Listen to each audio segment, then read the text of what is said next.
Hey there everybody, Kevin Schulthies here. Today you are in for a awesome treat. We are doing a book review on George Washington on Leadership by Richard Brookhiser, something like that. But George Washington on Leadership. Really awesome book. It's definitely on a little bit on the thicker side. Definitely has a lot of politics and background history, a lot of name dropping and stuff. I'm a Canadian. This is, of course, American founding father. You know, one of the linchpins, one of the key components in what kind of formed how America came to be a country, right? And a lot of the characters. So the book actually goes through a ton of different interesting things, because I've gone through a few biographies. Like I've gone through Ben Franklin's biography and stuff like that. So this is an autobiography. Of course, he didn't write this, but it actually describes a lot of very interesting things that I quite enjoyed. And here, let me just see if I can see if you can see that. It goes through a few different stages of his life, which is pretty interesting. It goes through problems, right? Both of his startup and his strategy and future, and his management style, stuff like that. That was pretty interesting. Then, what I actually really liked about this book was the fact that it actually went into how George Washington dealt with situations and people around him, which was very interesting. And it actually goes into how George Washington dealt with people, right, including unusual people. And he has a few different stories of some very interesting people in George Washington's life, all the way from his early life, all the way through his kind of military career, and then into his political kind of career and then tail end, and just all kinds of unusual people. Then how he dealt, a whole chapter on how to deal with troublemakers. That is very interesting because we all have troublemakers in our life. We don't have a million people all running and gunning for us and stuff, but a lot of people are just troublesome in your life. And he actually goes into how George Washington handles those, both good and bad examples. This is the book not all about, you know, lifting up George Washington as the perfect man and iconic, sometimes how he gets put on, but it reveals a lot of his flaws and stuff, and it goes into that later on in chapters too. How George Washington dealt with superiors and subordinates, both how he dealt with bosses and as a boss how he dealt with people. And he had a lot of good stories, both good and bad examples, which is amazing. Failure and betrayal, so how he dealt with failure. We all deal with failure. So how did George Washington deal with that? And that is actually key.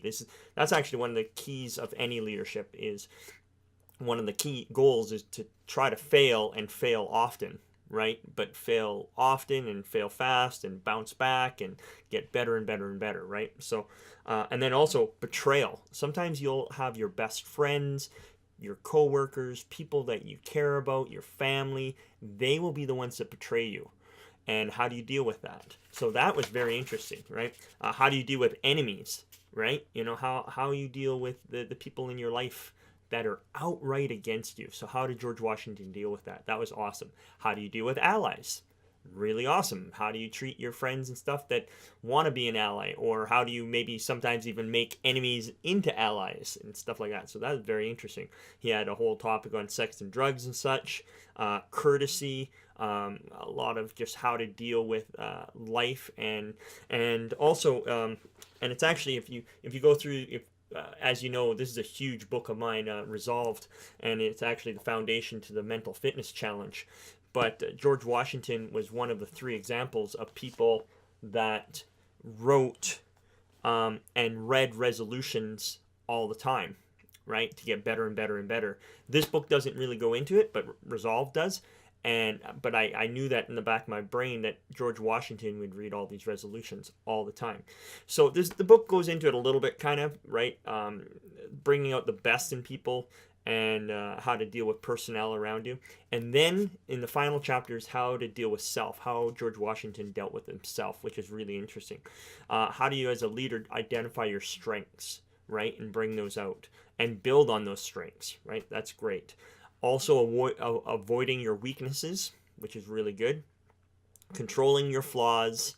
Everybody has flaws, so you definitely need to manage them and control them.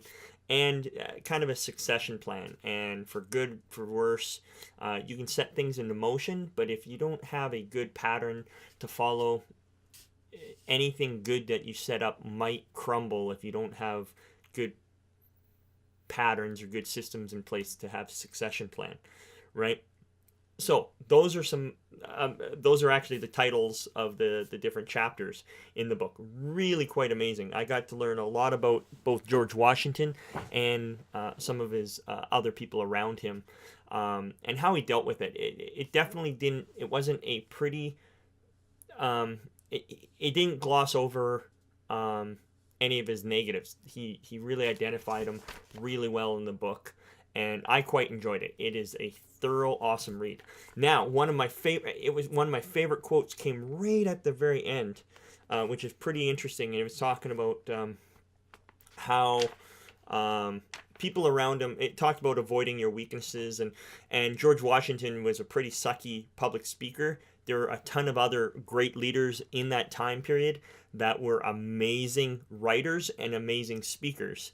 And George Washington was kind of neither, but he was still super well read, like the majority of the leaders back then were, and that's actually what we've lost in nowadays, and I'll go into that here.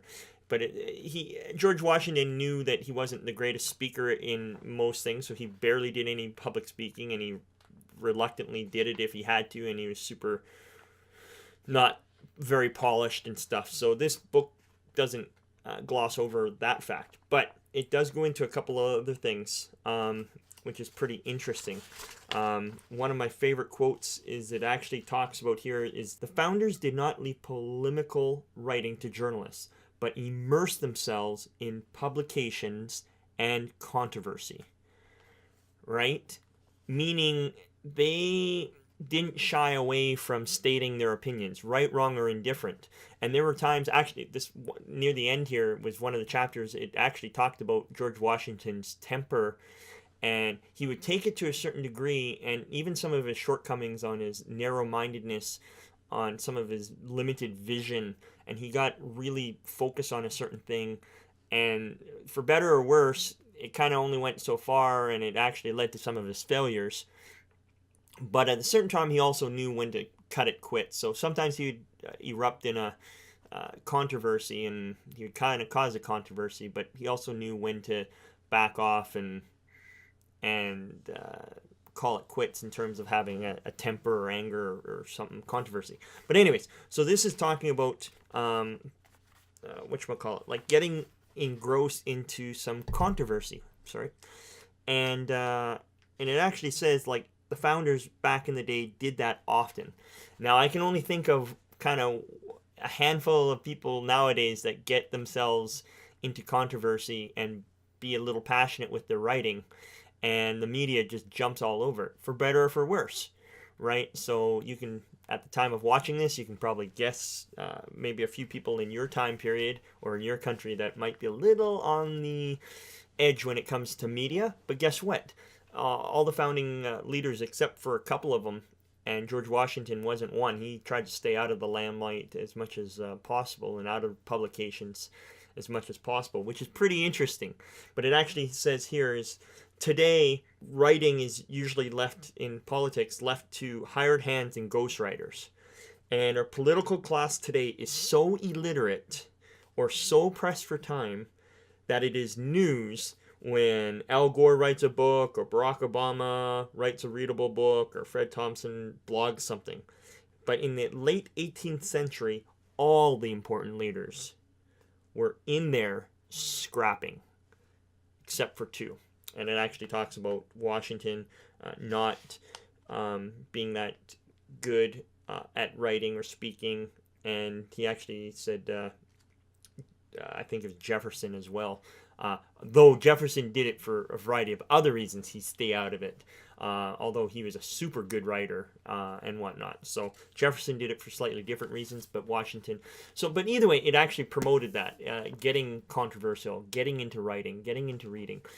So either way, really great book. I highly encourage you to be like these leaders in here, be well read.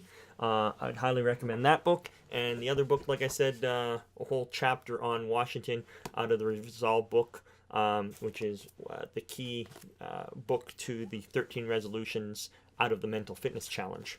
So that is awesome. And Washington, and it goes into the whatever, the 14 or the 100 and some or 70 some resolutions. Let me just see here. George Washington's rules of civility and decent behavior in company and in conversation, right? So, and that was like 110 or so that he would go through. And then also George Washington's partial list of maxims. So it went, but either way, so knowing that about George Washington and reading up on all these interesting stories in here, this book is a great read. It doesn't go, it name drops a lot, but it's kind of the same guys. It goes into some battles, goes into some of his history, both him as a business owner, his successes and failures. It goes into his owning and thinking of the slaves that he had, and then let him go, and his thinking behind all that, when all of his formative years, trudging across the country in the back country as a survey. And yeah, it was just a ton of fun. I barely know about Washington, and it's good to know a bunch of stuff that isn't all the cliche things. So definitely go out, read the book, George Washington, on leadership. Sorry about that. And you can find the links down below if I got links, so you can pick that up yourself and read some of those other books as well about Washington and see what the leaders do. And like I said, leaders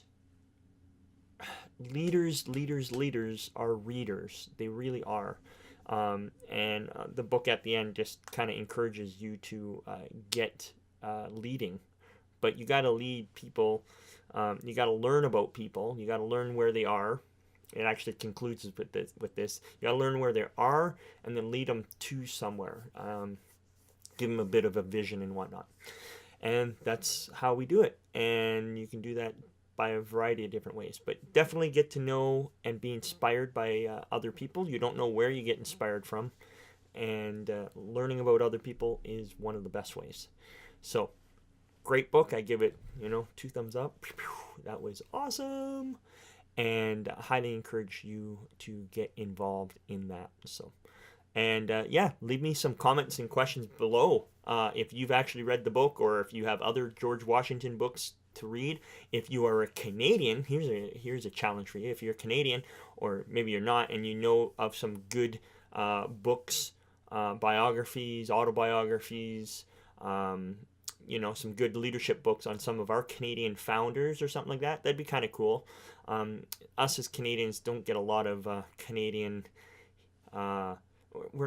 We don't make our leaders as iconic as it is in America, for a variety of reasons. Because at the same time, there's a good chance that our leaders weren't as iconic. They weren't as influential. Yes, they formed a country. Yes, they did some great things. But at the same time, if you stack up our founding leaders against, say, American founding leaders, their character, how much they read, stuff like that, I don't know. So anyways, that might have been a tangent. I might have to cut that out. Beep. So good stuff. Readers are leaders, and I can't wait to hear what some of your comments are below. So if you're Canadian, leave me some good books, some recommendations down below for some Canadian content. I'd love to pick up at the library or read or buy or something and go from there. Okay, talk to you later for another book review later.